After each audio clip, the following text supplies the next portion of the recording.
Welcome to the Young Bucks Old Goats podcast, latest episode. Sit down, grab your favorite beverage, and join us for the ride. Let's go.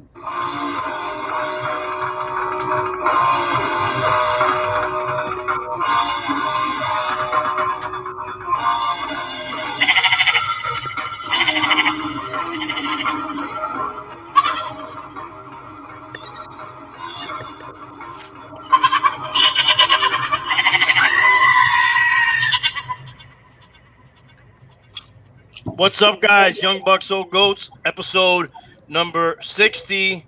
And I'm joined by, here, Tank is in the house.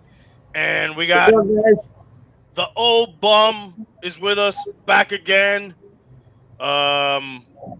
Here to enlighten us with his old knowledge. And we're going to take it back to the 70s tonight, right? I dusted off the archive, the sand scripts, the clay tablets. Is that on parchment paper? Parchment? Papyrus. Papyrus. Dusted off, and we're ready to go. Hell yeah, dude. I like papyrus. All right, so gonna set the table real quick for everybody. We're going to do our usual NFL picks to start the show, and then we are going to talk a little bit more sports and whatever's going on, and then we're kind of just going to talk about the 70s a little bit, sort of like we did that 60s episode. Oh, by the way, cheers, gentlemen. Cheers. And tonight, the old bum is being brought to you by Zacapa rum. Very nice. I know that's one of your favorites. Yeah, I did a little twist. I went away from the whiskey and the bourbon tonight. Went back to the Caribbean roots, so doing a little rum tonight. Have you heard of that rum that I sent you a picture of today? You sent me a lot of pictures. Yeah, it was let's see. Some that the FCC would not allow for me to show here. We're not going to talk about those, but where are you? It was a rum that I've been seeing a lot. Maybe you've seen it, Jonas, in your travels. It was called Santa Teresa. I've heard of that, but I've never had it myself. I've been kind of seeing it a lot, actually. Was it pricey? It was $40 for a bottle with a little flask. Okay. Yeah, rums just don't get that expensive. Yeah. So I am drinking my go-to Buffalo Trace, and there's just a trace amount of it left. So I might have to get up during the show. You're trying something new, Tank. What are you trying? Yeah, I got the Aberfeldy, dude. For sure, the smoothest single malt that I've tried so far. Wow. It's a 12-year in oak. So it has a strong oaky taste, but dude, very, very smooth. And is it smoky? It's what? Is it smoky? Yes. Okay. Can you show us that other package? Because that's what caught my eye in the store. Very cool. So that's like a tin box or something like that? Aberfeldy. And it comes with a little booklet. It talks to you about how they the aging process and all that. Yeah, all that, and the history. It's really cool. It's velvet on the inside. It's actually really nice. And $40. That's even better. I'm gonna have to try that next time. I almost did it. Yeah, bro. So far, those guys, I went to the Best Buy. They have a Best Buy Liquors by my house, and those guys are awesome, bro. They always recommend shit to you. They're nice. They're not like dickheads or anything. They don't mind talking to you. I like that place a lot, and they always have deals. Cool. Yeah, the one I go to is right here by my house. What street is that one on? The one you're talking about? It's on US 1. It's going towards the Keys. Okay, so a little further south from where you live. Okay, I'll have to go check that one out because I was in the area. All right, let's do these picks real quick, and then we'll move on to the other stuff. Anybody watch that game last night? I did. I did. I did. I have to confess, I fell asleep. I figured there wasn't too much, excitement over Waller going off and kicking some butt there from you. Had another tremendous game. Really, it was actually a good game. It went into overtime, and the Chargers finally won it.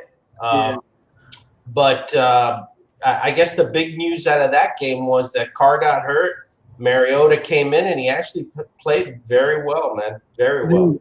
Dude, I had never seen Mariota play. You know, I just got into football recently. I had the Chargers on my pick, and when I saw Mariota come in and the way I saw him run the ball, dude, I shit my pants, bro. I thought I was going to lose that one. I was very surprised how much giddy up he had still in those legs. I mean, he's been around for a while. I mean, he's not incredibly old or anything, but still, you know, he had spent some time in Tennessee and he hadn't played, I think, since last year. So I was surprised. And, you know, they kind of ran that Ravens, kind of RPO, kind of, quarterback run, quarterback hands it off. You don't know what he's going to do. And he did it very well. It worked. It worked a lot of times. I was impressed by it. I thought it was I think Carr should be a little worried right now. Yeah, for sure. Well, dude, I was looking at the numbers when he came in yesterday and kind of comparing their careers a little bit. And it looked like Mariota is kind of like a Derek Carr that can run, basically. Yeah. So I'd rather have a guy that can run. He's Carr, like the only one that I saw that, like, a quarterback that I seen, like, truck somebody. He, like, ran a couple people over. Like, that happens that happens, too, when you're trying to get your job back and you're trying to, impress and all that. That does happen sometimes. I don't think he ever really played like that before, but he did run a lot. He always ran a lot. Yeah, he did. And that's one of the reasons he was always hurt. He was hurt a lot in Tennessee, and that really set him back. And was one of those situations that he was either hurt or not playing that well because he was coming off an injury and trying to get his job back or trying to play. And it never really worked out for him. But he played well yesterday. Now, he may be one of those guys that is just a better guy coming off the bench, a backup guy, and in small doses, he plays better than just the all-the-time starter. So we'll have to see. Yeah. Definitely remember the old debate about him and Jameis Winston, who should be the top pick. We kind of still don't know who's better out of those two guys. We know nobody's what we thought they would be, but we still don't really know who's better there. Yeah, I would agree. They're both backups, trying to crack into their team's lineup. I mean, heck, Winston was there, and Taysom Hill passed him up. So, what does that say? Yeah, he's a third stringer. So I guess Mariota's doing better in that regard. So with that game, Hialeah and Tank, you start off 0-1. I start off 1-0 because it was a 3.5 point spread. So that is the first game that's in the books. Let me just do a little housekeeping here and show you where we were at. So Hialeah Comic Bro, dude, he was so bad he did not even fucking come on the show. He was 5-10 last week. So he's in hiding, hopefully just for a week. But he's still over 500 for the year. Tank, I think you were similar record last week, so you're getting closer to 500, 435. So we're creeping up. We're getting close to that 500 line. So good shit there. I broke even 500. So I'm at 540. And then I had to go way back in the files. This is the expert. He's 545. Chad, who was with us last week, he was 8-7, 13-2 overall. And then I had to go way back to find the bums, 11-5 record. Very good winning percentage. He went in hiding after that. He didn't pick any more games. So tonight, we're gonna get to blemish that record somehow. And it should be harder this week because, man, there is a ton of injuries. That's been sort of the theme of the NFL season. I was just getting additional alerts throughout the day. Michael Thomas is out. They keep falling by the wayside. Obviously, your team's been hit recently with injuries, so it's just crazy right now. Yeah, it's I had 9 guys on my fantasy roster with some type of either ailment or COVID list or something, which is, I know you had troubles this year, but I hadn't had anything to that extent so far. All right, let's get into this first game then. We've got the Buffalo Bills are on the road at the Denver Broncos, and the Bills are favored by 6.5.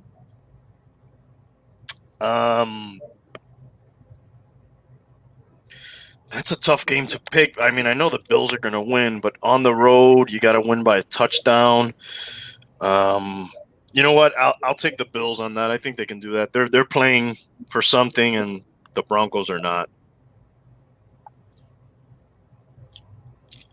What do you guys think? Yeah, I like the Bills, man. I don't know if by 6 points. I'm gonna take them begrudgingly, as they say. I gotta tell you, it's a tough place to play. Denver's defense is not that horrible, but I'm gonna take the Bills. Okay, cool. Got you down. All right. Tank. I pulled up a couple numbers here. Okay, let's give us the numbers. Broncos are 2-9 against the spread in their last 11 games against Buffalo. That's making me feel better. And the Broncos are 7-2 against the spread in their last 9 games against an opponent in the AFC. Now you're just confusing me. Now we have trends on both sides. So yeah, is that it on the trends? Yeah, and then Bills are 19-3 straight up in their last 22. 19-3. Yeah. The Bills straight up. Straight up, yeah, in their last 22. The wow. Bills. So that means they finished last year on a win streak, I guess, is what that means. Because they have 3 losses this year, right? Yeah. At least, yeah. Yeah. Okay, so with all that, who are you taking? I'm going to go Bills. Okay, Hialeah took the Bills too, so it's unanimous. Next up, we've got the Carolina Panthers at the Green Bay Packers. The Packers are favored by 8.5. Packers kind of seem to be firing on all cylinders right now. Panthers are not. Again, no more Christian McCaffrey. We might not see that guy the rest of this year. Funny thing about that guy, I kept wondering all the time because I've had him in fantasy a couple of years now. I go, they're gonna run this guy into the ground eventually. He's not really a big guy. They high volume. They pass them all the time. They run him all the time, and I guess that's just what we saw this year. That stuff finally caught up to him. I got one trend against the spread, so I'll just say the Panthers are 7-1 against the spread in their last 8 as underdogs. Okay. Yeah, I don't give a fuck about that, dude. I'm taking the Packers. Yeah, I would have to take the Packers in this case too. I would not be surprised if it's a little bit closer than what some people may expect, but yeah, I'll take the Packers. Gotcha. Tank? I want to go Packers, but I think I'm going to go Panthers because I think they're gonna come up. Obviously, they're doing something right coming up as underdogs. They know that they have to play harder. Maybe they're not winning, but they are fucking keeping it close. So they have hung in there in some games. Yeah, I'm gonna go Panthers on this one. Okay, Hialeah took the Packers too. Hialeah took the Niners in this next game, which is the Niners by 3 at the Cowboys. Are the I know the Cowboys are still playing. Well, actually, they're not, dude. It would have to be a miracle for them to get. They're not playing for anything. Are the Niners still playing for anything? I don't think so, man. I mean, above them is in the division is the Rams, Seattle, and Arizona. I mean, I don't even think as a wild card they can make it in. All right, I'm gonna take the Niners anyways, just because the Cowboys are a hot mess. Niners have not been good, but they've been injured. Huh?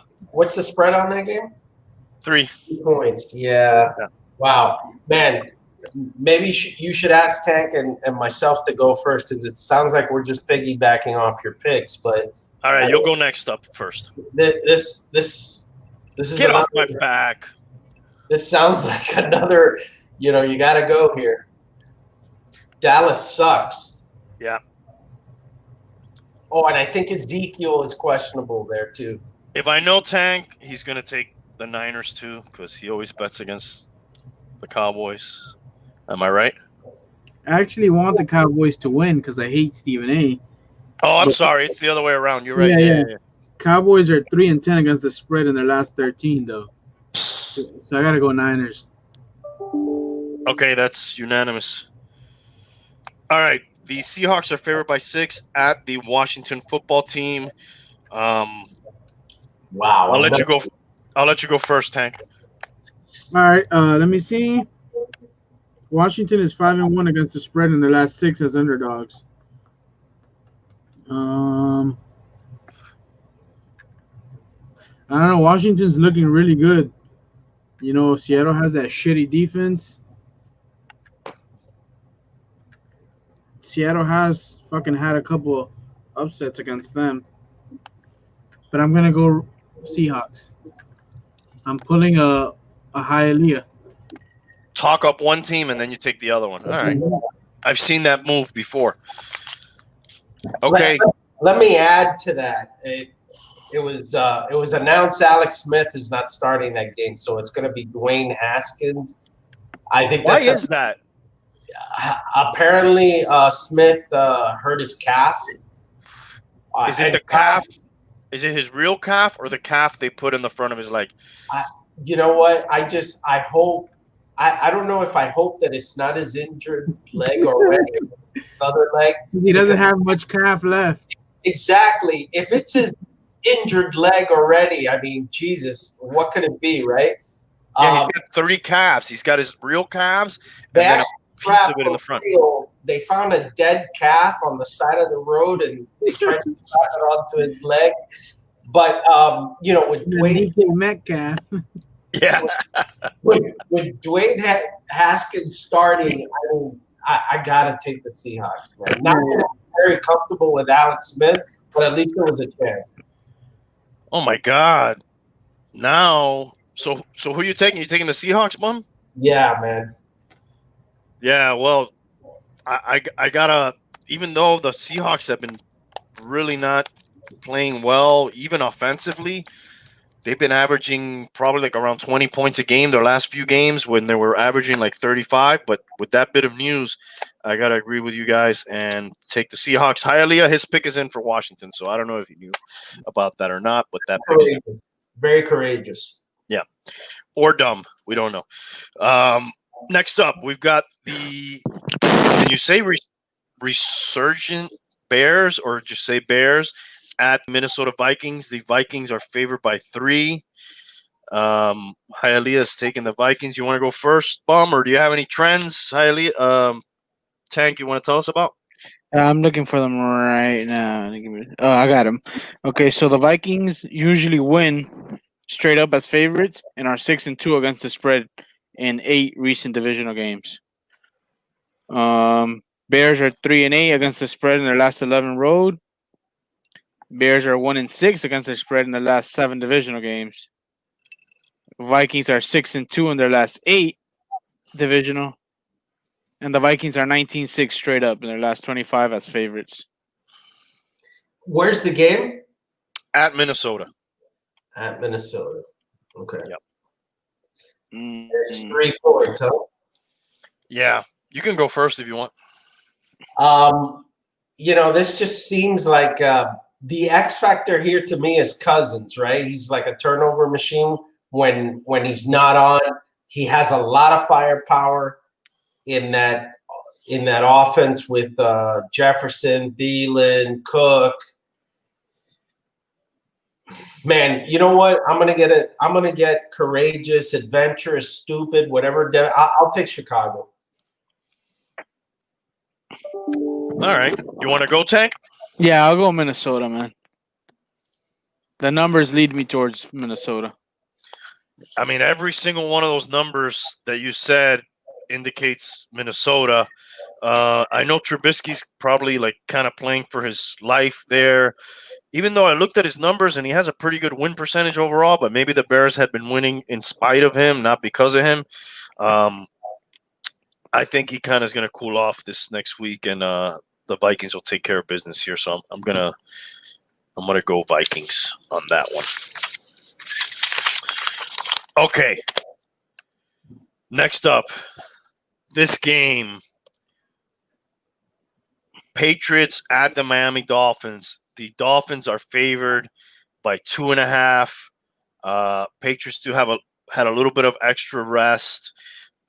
Dolphins traditionally, recently, have handled the Patriots at home. I don't know the exact thing, but I believe they're probably in the neighborhood of 5-1, maybe the last 6, maybe even 6-1 at home. Or maybe 2. I think maybe we lost a couple. Anyways, we're pretty good against them at home. Last year we did the trick on the road and not at home, right? Is that what happened last year? Right. Okay.